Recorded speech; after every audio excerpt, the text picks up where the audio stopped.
Shalom and good day all. This is Tehillim29 back again for another anime review. And my goodness, I am so glad I have just finished watching the last episode of this series. So I'm not too sure when this will be scheduled out for this video. So whenever it does come out, I hope you enjoy it.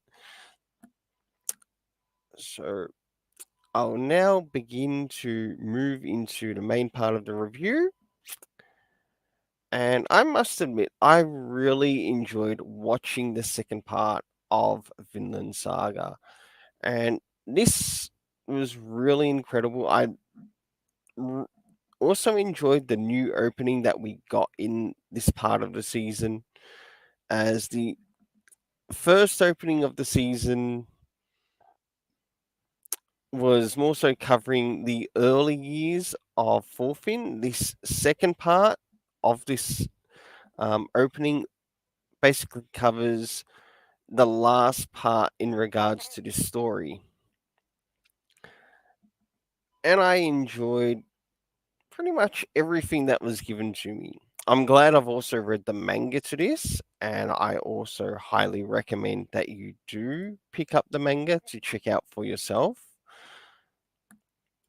So, in this, or in these last 12 episodes, we start to see Thorfinn basically as the bodyguard of Prince Canute or Canute. So I'm gonna cover what I've written down and also share a little bit more in regards to each episode. I hope you enjoy this. So in episode 13, Floki had been in the council of his king, being Saywin or Selwyn, as things move back to where Askeladd is making his way out of an ambush. He tries to use Prince Canute to get out of a rough situation as Askeladd finds time to talk with the leader of the ambush, where we, the audience, learn of his backstory and history. In other words, we, the audience, are learning more about Askeladd's backstory and history. And it was really interesting when that was being covered in this time. And I liked how that was done. And we also get to find out a little bit more towards the end, but we'll just stick with where I am right. Stick to where things are written right now. Whilst earlier, Thorfinn responded in shame of Canute's earlier actions. So there was something that the Prince Canute did, and he basically railed him for, well, some of his cowardice and also not being able to speak up because he was just so afraid and so sensitive in, but also knowing how Prince Canute's character, you do actually, in this series, you also do learn how Prince Canute was raised and who actually played a big part in raising him, and that was the character of Ragnar. Askeladd, along with his men, now moving into episode 14, who still have Prince Canute with them, decide to attack a village in the winter, and we see how cruel Askeladd can be when he plunders a village. Now, I'm not going to give any spoilers as to what actually happens. Definitely go check it out for yourself. Moving into episode 15, Floki has reported to the king that Prince Canute has gone missing to where he was last seen around Askeladd's troops. Moving to some of the things that Forkow is doing with his troops, he thinks a little late to the party as to how he could have used the prince better before handing him over. Thorfinn witnesses Canute stand up for his faith, and yes, in this story, Canute's religious faith is actually that of being a Christian, which I'm not afraid to say. Um, but we also get like a discussion of like all the other faiths that are addressed by this, like the faiths of those who are connected to Wales at the time, to how they believe in King Arthur and basically the story around that. We also get um, some of the things to which the Vikings believe and their faith. And I really enjoyed how the creator of this story, as well as how it was executed in the anime, how they shed a balance on all of the faiths that were addressed in this time. So credit to where it's due. Canute stand up for his faith as against that as a as he watches guard over him, and as they pray whilst in the presence of their priests. And moving into episode 16, Thorfinn still remains Canute's guard after the death of his closest friend Ragnar, as we soon also learn that Ragnar was also killed off by spoiler. I'm not going to say who. You'll have to go check out the manga as well as check out the anime. Soon to start, we soon start to see Askeladd going back to his cruel ways again after encountering a Saxon, whilst trying to give him a bit of a history lesson. As the story continues, Falkow finally catches up to Askeladd's location.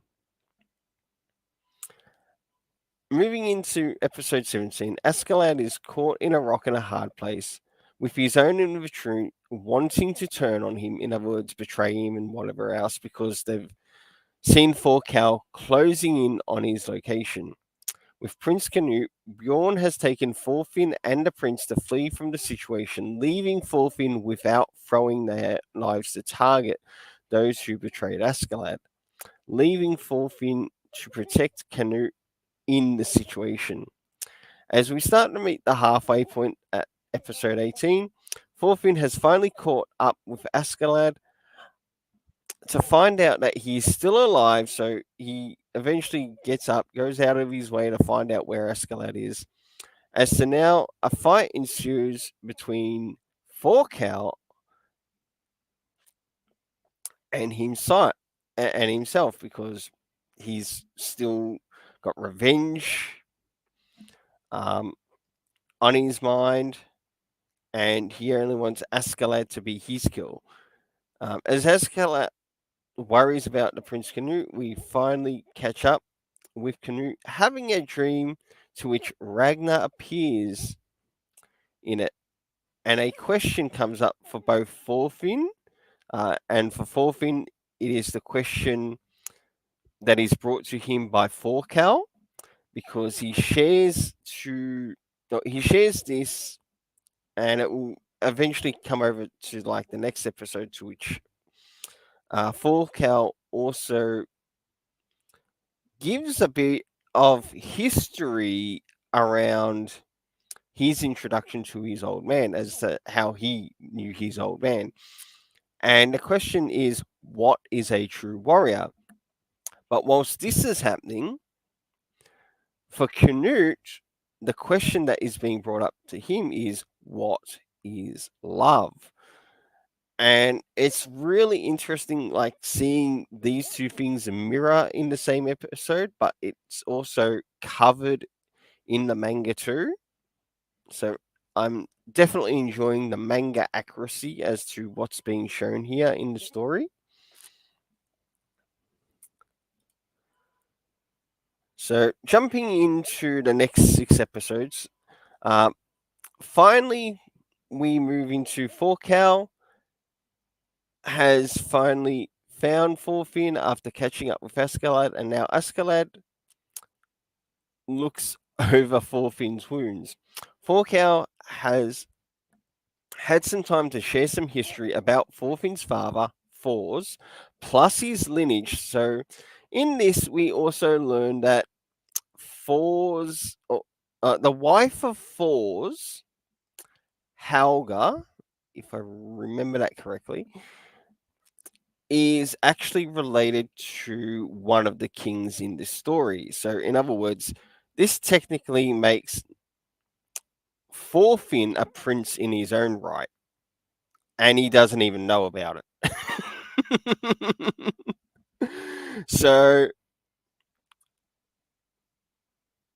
that's really interesting, but also you also get to learn as well as to the mindsets as to how they were brought up or how each of these characters are brought up, whether they're connected to royalty or maybe not.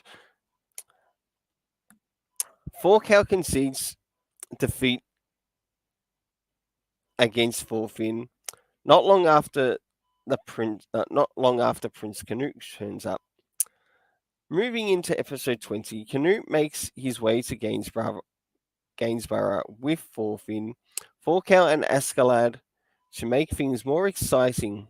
Floki is at arms with himself in relation to the situation that Canute was meant to die. That's right. The king wanted to set up to kill Prince Canute. And you do actually learn that Canute also has a brother by the name of Harald. Canute finally catches up with his own father, the king, in Gainsborough, but also works on setting up his own plans to eventually being crowned as king in the future.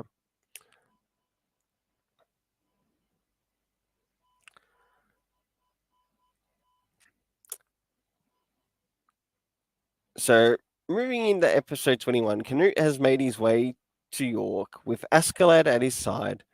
Also, with the appearance, also we have the appearance of Leif Erikson, who is looking to help Thorfinn's living family by finding Thorfinn.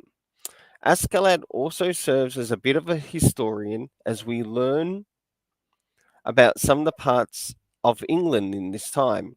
Thorfinn gets an unexpected reunion with Leif Erikson, and I must admit, it was really good seeing that reunion, and it was absolutely fantastic because you slowly start to see Thorfinn come back to his childhood questions in regards to Vinland, and so hence the title of the series being Vinland Saga. Moving into episode 22, Thorfinn finally gets to duel against Askeladd with Canute. Coming to Thorfinn's aid, Askeladd explains why Thorfinn lost in his duel. Again, we enter into more of Askeladd's backstory, learning more about him, his name, and his mother. To which we learn that his mother was a slave to one of the kings of basically the Welsh. And of course, some stuff happens there, and so be it. You'll have to go watch it. Moving into episode 23, Canute has met up with his father, the king, again in a council home, or and asks Askeladd as to where his guard Thorfinn is. With Askeladd somewhat brushing off his answer from Thorfinn being thrown into a jail cell, he gets a visit from Leif Erikson, who hasn't forgotten him. And I must admit, I really enjoyed seeing Leif Erikson reunite once again with Thorfinn. Yes, it does also show in the manga too. Definitely worth it. Definitely worth picking up the manga and definitely worth checking out this anime. Jumping into the last episode, Askeladd brought forth to the king to receive a reward, but also stirs up a bit of controversy between them. And with an ultimatum being loyalty to Canute or to Wales, his homeland. as the old king sees through a lot of his deceptive games, and finally, the unexpected end finally comes to Askeladd subverting Thorfinn's expectations. I'll just leave it at that. And I must admit, these episodes were absolutely incredible. I loved the animation. They definitely grabbed the landscape in an absolutely fantastic way. Um, what more could I say is that it was just beautiful as it is. And not only that, I also hope you enjoy what I'm about to cover in my afterthoughts in relation to these last 12 episodes. So, moving into my afterthoughts, the first 6 episodes of the second part of the first season took a very interesting turn as we learned about Askeladd's past, also how hungry Thorkel can actually be for battle. To add on top of this, it became a time for Canute to grow as a character. That's right, Canute's character did grow in this, and it started not long after the death of Ragnar, um, as he deals with the loss of one of his closest friends called Ragnar, killed by the hands of Askeladd himself. Thorfinn in this time definitely brought to exhaustion on the battlefield when Thorkel sent his troops to go find Canute, to which Thorfinn was defending. And whilst he was defending Canute, he remembered his prize for revenge being Askeladd. So as this was happening as things started to happen on the field, he remembered that he better start to find out what's happening what's happening in relation to Askeladd, and that is where he basically abandons Canute and looks to where Askeladd is. So, if there is an opportunity for him to kill him, he's gonna do it.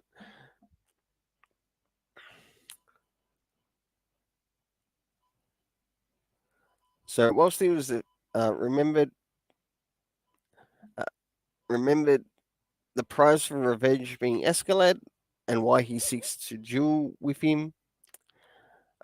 He returns to find Falcow and Askeladd slingshotting comments at each other, to which now leads to Thorfinn to go against Falcow. Now that was a really good little event. What happened there?